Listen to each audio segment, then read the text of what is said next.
দিয়েছেন সেই নির্দেশ লঙ্ঘন করে করে চলতেছে। এই বান্দা তুমি কি নিয়ে অহংকার করো? আল্লাহ তাআলা তো চাইলে আপনার চোখের লেন্সটা মুহূর্তের মধ্যেই কেড়ে নিতে পারে, চোখটাকে অন্ধ করে দিতে পারে। পারে না? কিসের অহংকার?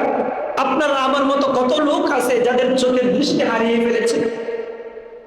অহংকার কিসের? নিজের দেহটার তো রক্ষণাবেক্ষণ তুমি করতে পারো না। আল্লাহ তাআলা মুখের মধ্যে দাঁত দিয়েছেন, সারি সারি দাঁতগুলো দিয়েছেন, একের পর এক উইকেট পড়ে যায় দাঁতে। পারেন না এগুলোকে আটকিয়ে রাখতে? ক্ষমতা বাহাদুরি কিসের? অহংকার কিসের? শরীরের চামড়া, টান টান চামড়া এখন শরীরের মধ্যে। এই টান টান চামড়া, সুন্দর দেহের চামড়া কদিন পর আস্তে আস্তে আস্তে আস্তে ঢিলে ঢালে হয়ে যাচ্ছে। কোথায়? এই ঢিলে ঢালে হওয়াকে আটকাতে পারেন না? আপনার চুলগুলো আস্তে আস্তে সাদা হয়ে যাচ্ছে, আল্লাহ আপনার কাছ থেকে পারমিশন নেই, দাঁত পড়ে যায়, পারমিশন নেই না। ক্ষমতা কার হাতে? আল্লাহর হাতে। চুলগুলো সাদা হয়ে যায়, আল্লাহ তাআলার পারমিশন লাগে না যে আমি তোমার চুলগুলো সাদা করে দিচ্ছি। অহংকার কি নিয়ে করেন? নিজের মাথার চুল তুই ঠিক রাখতে পারেন না, নিজের দাঁতগুলো পড়ে যায়, ধরে রাখতে পারেন না, চামড়া ঢিলে ঢালে হয়ে যায়, ঠিক রাখতে পারেন না, শরীর দুর্বল হয়ে যায়, চলতে পারেন না। কি নিয়ে অহংকার করে? সূচনা আপনার নাপাক পানি দিয়ে, আর মাঝখানে শিশুকাল থেকে যৌবনকাল, যৌবনকাল থেকে বার্ধক্যে, শেষ আপনার মাটি, শেষ ঠিকানা আপনার মাটি, আপনি মাটি হয়ে যাবেন। অহংকার কিসের?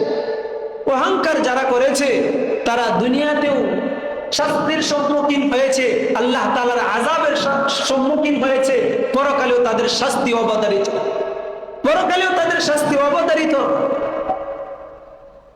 আল্লাহ তাআলা যারা অহংকার করেছে দুনিয়ার জমিনে, তাদের নমুনা কালামে পাকের মধ্যে আল্লাহ তাআলা সারা সমগ্র মানব জাতিকে দেখিয়ে দিয়েছেন, শুনিয়ে দিয়েছেন, মেসেজ দিয়ে দিয়েছেন।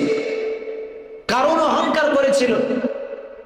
কালামে পাকের মধ্যে এর বর্ণনা এভাবে আসে, আল্লাহ তাআলা বলেন, ইন্না কারুনা কানা মিন কওমি মূসা ফাবাগা আলাইহিম ওয়া আতাইনাহু মিনাল কুনুজি মা ইন্না মাফাতিহাহু লাতানূ বিল উসবাতি উলিল কুওয়া।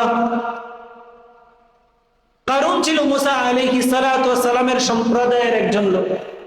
আল্লাহ তাআলা কারুনকে এত পরিমাণ সম্পদ দান করেছিলেন যে সম্পদের গুডাউন, এই গুডাউনের যে চাবি আছে, তালার চাবি, সেই চাবিগুলো বহন করার জন্য শক্তিশালী অনেক যুবক লাগতো, শক্তিশালী একদল যুবক লাগতো যারা এই চাবিগুলো বহন করত। কি পরিমাণ সম্পদ আল্লাহ তাআলা তাকে দিয়েছিল!